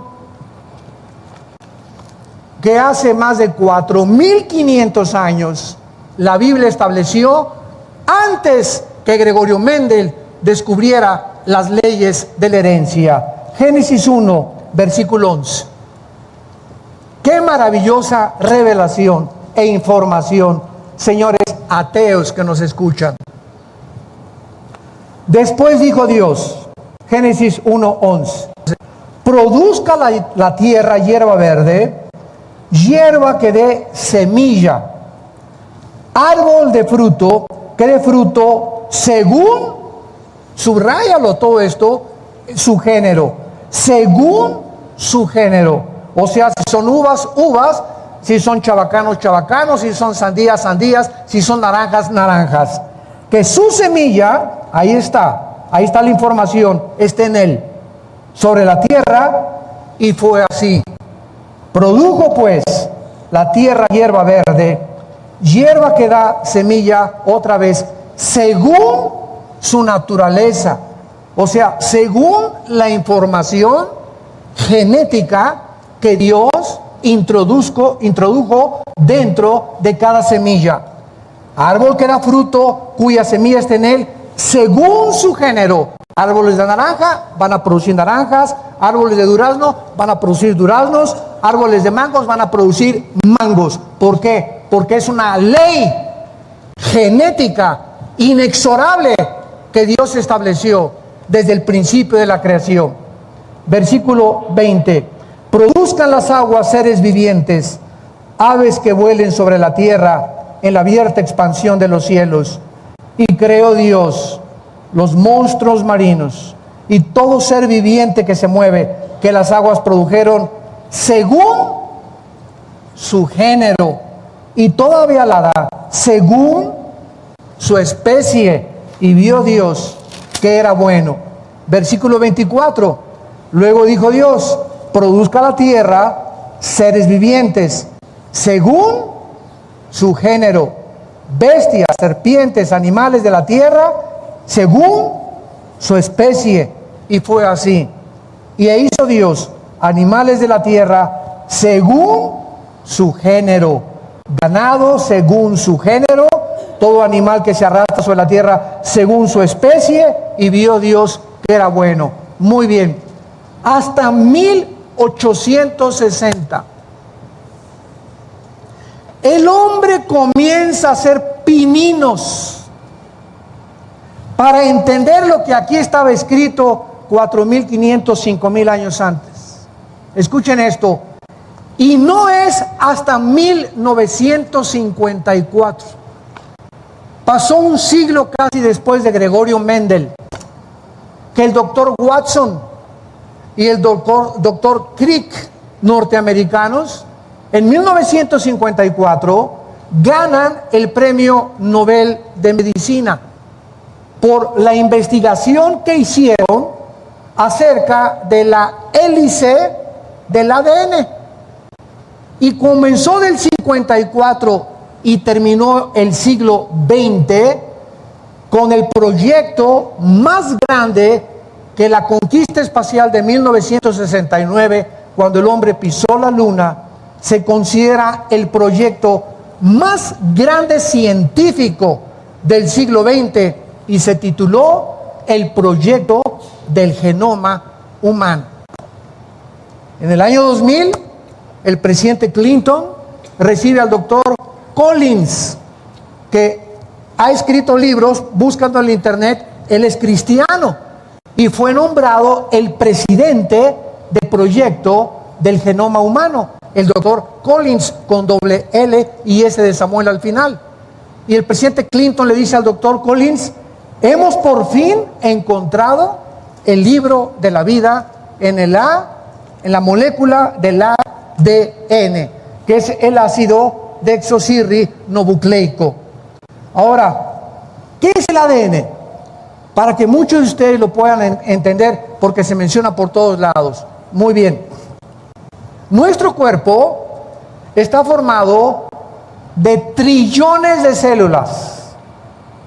Trillones de células. Todo el cuerpo humano tenemos células de diferentes tipos. Muy bien.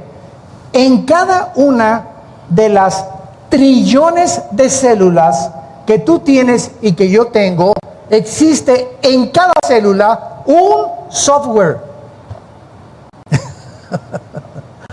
Gracias al descubrimiento de la computación y del disco duro y de la época cibernética en la que el mundo se encuentra, y el iPad y el iPhone, etcétera, etcétera, gracias a eso comenzamos a entender en el mundo espiritual que también traemos un disco duro, los seres humanos, y que la información que tú le metas a ese disco duro es el programa que tú produces.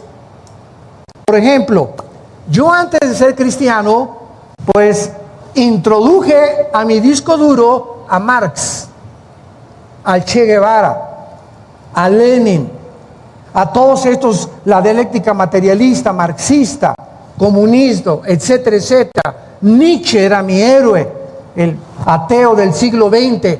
Y mi programa dentro de mí hizo que yo produjera y me comportara como un ateo, porque fui ateo casi 10 años antes de recibir a Cristo. Entonces, si tú introduces programas de sexo y comienzas a ver pornografía, toda esa pornografía entra a alimentar, son softwares que entran a tu disco duro y comienzas a comportarte sexualmente como un degenerado, como una degenerada. ¿Por qué? Porque es la información que tú tienes.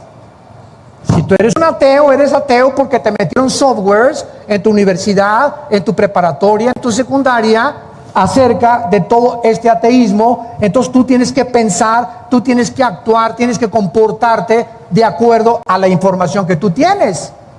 Si yo prendo mi computadora ahorita y veo que quiero un programa acerca de astronomía y no lo encuentro, es porque no le he metido un software de astronomía a mi computadora. Mi computadora me da la información que tiene programada, nada más. Así es la mente humana. Todo esto nos ayuda a comprendernos cada vez más de las maravillas de Dios. Ahora bien, en cada célula de tu cuerpo tienes un software, o sea, tienes una información codificada, inteligente, de conocimiento. Y en cada célula de nuestro cuerpo existe tanto conocimiento para volver a hacerte a ti y a mí. Microscópicamente, en cada trillón de las células que tenemos, está la información de quién eres, el color de tus ojos, el tamaño de tu estatura, el color de tu pelo, las orejas de papalote de tu abuelo, la nariz de cuervo de tu papá. Toda la genética, hasta las enfermedades, vienen microscópicamente programadas dentro de cada célula de nuestro cuerpo, desde Adán hasta nuestros días. De tus tatarabuelos, si tus bisabuelos fueron diabéticos, tus abuelos fueron diabéticos, hay una propensidad de que tú heredes la diabetes genéticamente. Y uno de los más grandes, si tus bisabuelos murieron del corazón, tu abuelo murió del corazón, tu papá murió del corazón, los hermanos de tu papá murieron del corazón, hay una propensidad que tú hayas heredado problemas cardíacos en tu vida.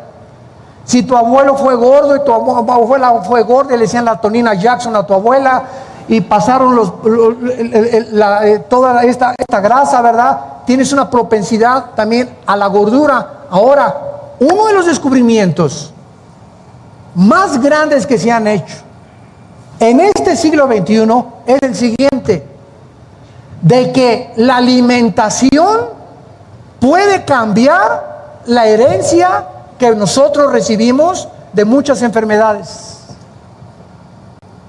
Les voy a dar un ejemplo. En el caso de nuestra familia, mi padre muere del corazón a los 53, 54 años. Mi papá murió del corazón. Era un hombre como un 85 de estatura, muy alto. Era un oso, ¿verdad? Hasta los 30 años fue muy fuerte. De los 30 a los 40 se descompuso, comenzó a comer. Me acuerdo que 3 bolillos se desayunaba así, era una taza de café, así la de mi papá. Y agarraba los bolillos así, ricos, tostaditos.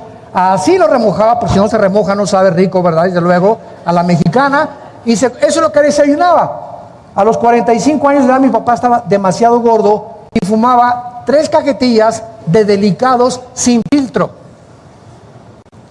Entonces le vino la angina de pecho, 2 anginas de pecho, ataque al miocardio y finalmente 2 ataques del corazón y se muere de arteriosclerosis, demasiada colesterol en la sangre y en las arterias, y su corazón ya no pudo soportar más y murió muy joven.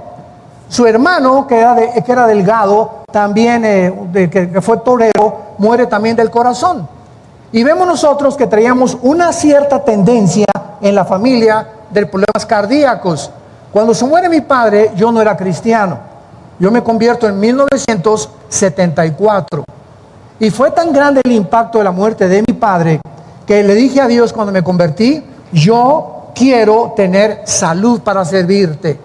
Y desde que me convertí, comencé a tener una disciplina. No me quiero jactar de ninguna manera. Quiero compartirles un ejemplo nada más. Quiero tener una disciplina en mis hábitos alimenticios. Voy a tratar un postre a la semana, mucha agua, ¿verdad? Y correr todos los días, hacer ejercicio, nadar. Quiero llegar a los 70, 80 años de edad con salud, Señor. Hermanos en Cristo, se los digo con todo mi corazón. Nunca en mi vida he tenido una enfermedad. Nunca me he enfermado de nada a la edad que yo tengo, que ya pasamos del 5º piso. Nunca jamás. Qué gripas, ¿verdad? Y qué cosas así. Pero fuera de eso, he tenido cantidad de accidentes antes de que fuera cristiano. Me estrellé 2 veces en motocicleta, una vez en un Volkswagen, me metí bajo unas redilas, me abrieron desde aquí hasta acá, se me cayó así, se me veía todo por dentro. Bueno, horrible. Me atravesó una lanza a los 10 años de edad, se me salieron todas las tripas así. Yo, mi papá, y me las metió una por una, me puso una tela adhesiva. Me van al hospital en Acapulco, vivíamos en Acapulco, ahí crecimos en la infancia, me salvaron de milagro, pero desde que me convertí, jamás he vuelto a tener ni un accidente, ni una enfermedad. Y lo digo, ¿verdad?, para la gloria de Dios. Entonces, es increíble cómo podemos nosotros eliminar las tendencias genéticas cambiando la alimentación. Si tu familia fuera una bola de gordos, ¿verdad?, necesitas tú entender que necesitas una dieta. Necesitas dejar de comer papitas y Coca-Cola. Necesitas comenzar a tener por lo menos 2 litros de agua diarios. Caminar por lo menos alrededor de la torre latinoamericana 10 veces. O Chapultepec, no sé en dónde. Pero necesitamos entender que es increíble que los alimentos pueden cancelar muchos problemas que se heredan genéticamente. Es increíble lo que los alimentos hacen en el cuerpo humano. La fruta, las verduras, el ejercicio, el agua, el azúcar, elimínala para siempre de tu dieta, pero para siempre.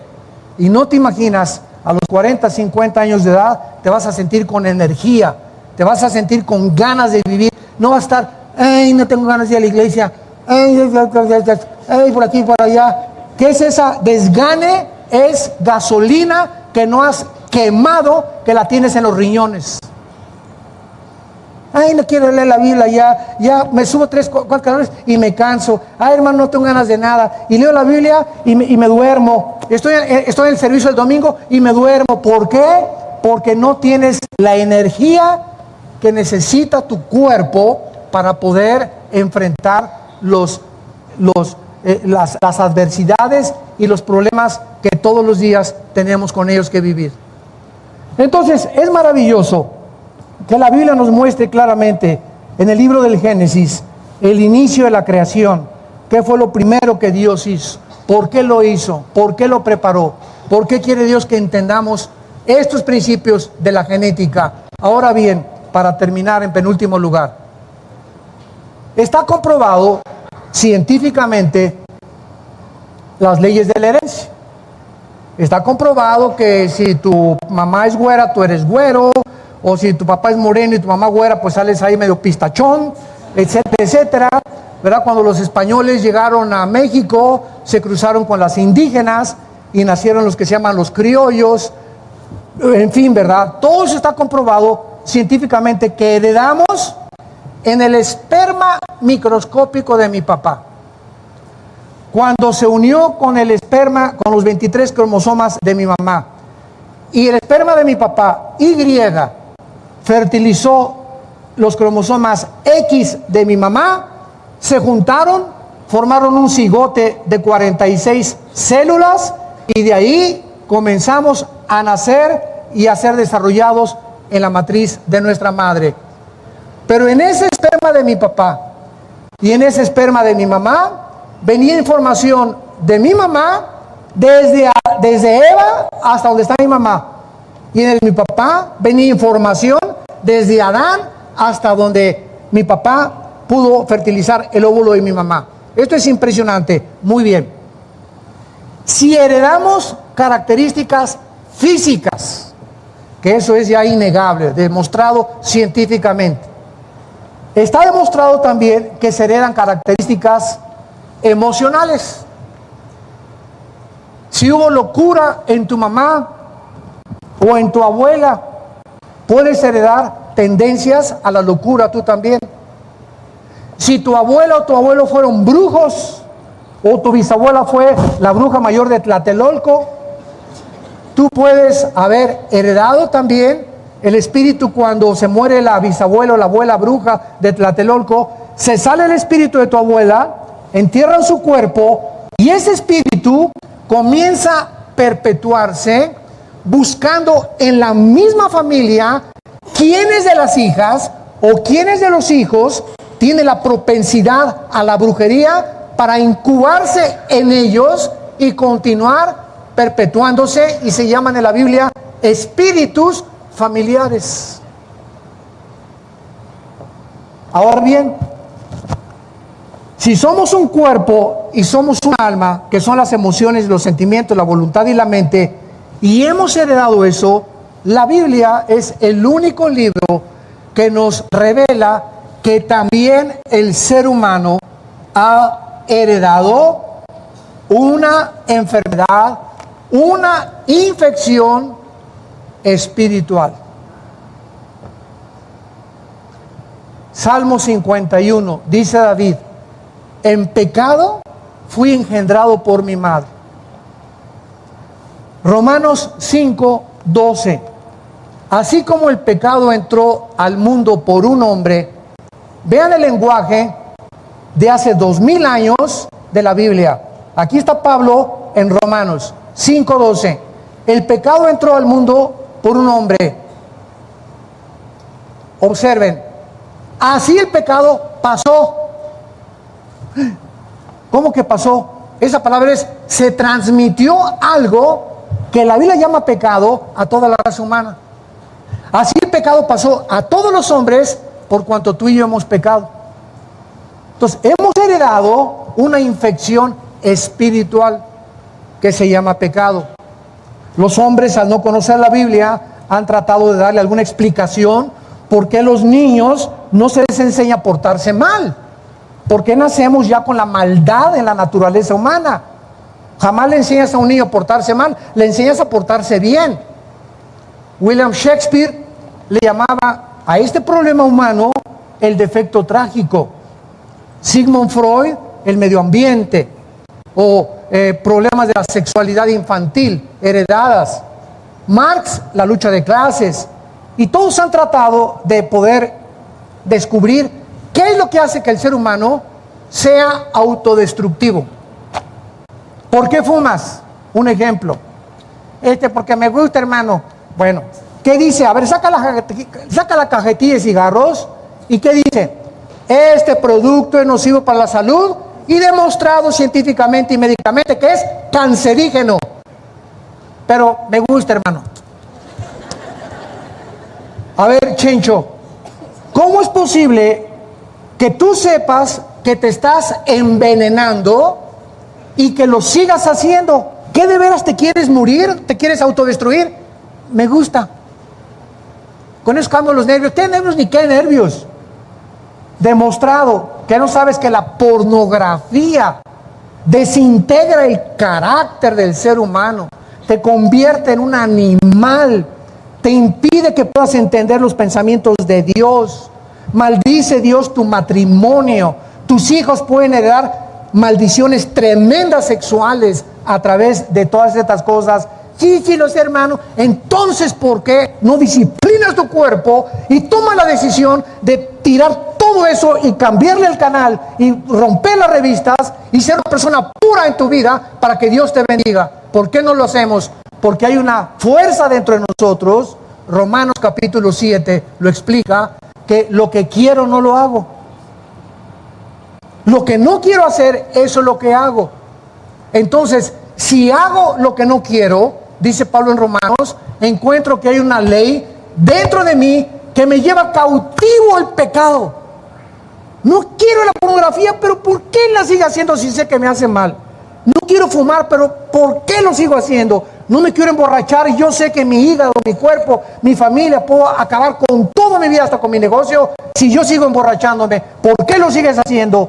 Porque somos autodestructivos y la Biblia es el único libro que nos diagnostica el problema heredado. Y ¿sabes una cosa? Ni Alcohólicos Anónimos, ni Borrachos Anónimos, ni Neuróticos Anónimos, ni Marihuanos Anónimos, ni los gurús, ni el budismo zen, ni tampoco el yoga, ni nada puede cambiar la condición del hombre más que una sola medicina: la sangre de Jesucristo. La sangre, la vida de Jesús impartida a nuestra vida, cuando le recibimos como nuestro Salvador, comienza a desinfectarnos poco a poquito, en la medida y en el progreso en que yo tengo contacto con Dios a través de este libro. Y así pueden pasar 2, 3, 4 años de mi vida cristiana, y como no he tenido contacto con este libro, y mi vida cristiana es el domingo nada más, no he cambiado para nada. Y don Pancho sigue maltratando a su esposa, y el joven sigue fornicando con su novia, y sigues viendo pornografía, porque tu mente no ha sido desprogramada y no la estás reprogramando con el nuevo software de Dios. Gracias a los descubrimientos científicos del siglo XX, la computadora, el internet, los discos duros, podemos entender el mecanismo de cómo tú y yo funcionamos. Y le damos gracias a Dios, ¿verdad? Porque cuando comenzamos a entender esto, comenzamos a despejar muchas incógnitas y muchos misterios, y a comprender una cosa: que si invocamos por Padre a aquel que es sin acepción de personas, nos juzga a cada uno de nosotros, y Dios no tiene consentidos, caminemos en el temor de Dios durante la corta vida que tengamos. Nuestro cuerpo es el templo del Espíritu Santo. El que destruya su cuerpo, Dios lo destruye. Si no cuido mi cuerpo, Dios no se hace responsable de mis enfermedades. No vengas con la panza de Santa Claus, y no vengas con problemas del cigarro. Señor, sáname, Señor, quítame lo carnal, sácame el espíritu de lo carnal. Hay una responsabilidad que nos corresponde a nosotros, que Dios dice: tú sujeta y tú haz morir las obras de la carne. No le digas a Dios: ay, quítame lo carnal, o ayúdame a no ser prostituta, o ayúdame a no ser homosexual. No, hay algo en nosotros que es el Espíritu de Dios.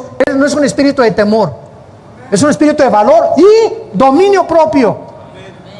Y este cuerpo, 1 Corintios 9, hay que someterlo y chicotearlo y no darle gusto. Dice Pablo: pongo mi cuerpo en servidumbre, no sea que, si mi cuerpo no es mi siervo, y le sigo dando gusto a esta carne, y a la boca, y a mis ojos, y a mis oídos, y sigo poniendo en primer lugar el gusto y los apetitos de mi carne, voy a ser eliminado. Voy a ser eliminado. Y esta es la advertencia más grande que Dios nos hace en la Biblia. Somos responsables de nuestra salud, de nuestra higiene mental, de nuestra higiene emocional, porque tenemos todas las cosas que Dios nos ha dado a través de la vida y la piedad, por medio del conocimiento de aquel que nos ha dado la esperanza a la cual debemos de permanecer firmes hasta el fin, si es que en tu vida habita el Hijo de Dios. ¿No quisieran muchos de ustedes en esta mañana invitar a Jesucristo a sus vidas? ¿No quisieras invitar a ese doctor que quiere entrar a tu vida a sanarte? No hay ninguna otra medicina más que lo que Él hizo en la cruz. Es la cruz de Cristo la respuesta al problema del pecado humano. No hay ninguna otra cosa. Todo lo demás son paliativos y panaceas.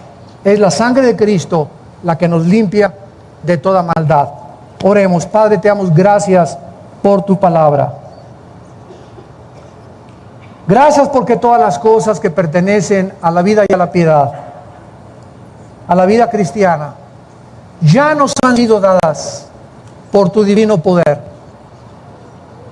por medio de todas las cosas y el conocimiento de la gloria y la excelencia de tu Hijo Jesucristo, a través de las cuales nos has dado grandes y preciosas promesas, para que por ellas participemos de tu naturaleza divina, habiendo huido del mundo, de la corrupción que está carcomiendo como una gangrena a la humanidad, y habernos apartado para que seamos diferentes con el poder que nos has dado de tu Espíritu Santo.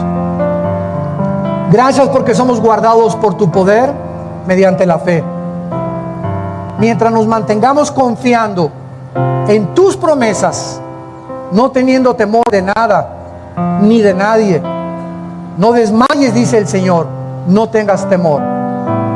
Yo soy tu Dios, que te esfuerzo, que te animo. Nunca te dejaré, nunca te voy a abandonar. Vuélvete a mí, te estoy esperando. Si amas la vida, ven a mí, dice el Señor, porque yo soy la vida y la resurrección. Invita a Cristo diciéndole estas palabras, si no lo has hecho de una forma sincera. Señor, te doy gracias por la muerte de tu Hijo en la cruz. Te pido que perdones mis pecados. Creo que la sangre preciosa que Él vertió hasta su muerte es la que me limpia, es la medicina que yo necesito para sanar de esta maldad, de este espíritu autodestructivo con el cual nacimos, y que ahora he comprendido que esta es la razón por la cual Él abrió los brazos en la cruz para perdonarme y decirme que Él es la respuesta a mis necesidades humanas y espirituales y emocionales. Te pido, Jesús, que entres a mi vida como mi Señor y mi Salvador, y te doy gracias porque eres real y porque puedo tener ahora esa paz que mi alma ha buscado durante tanto tiempo y la he encontrado en ti, Jesús, mi Señor y Salvador. Amén.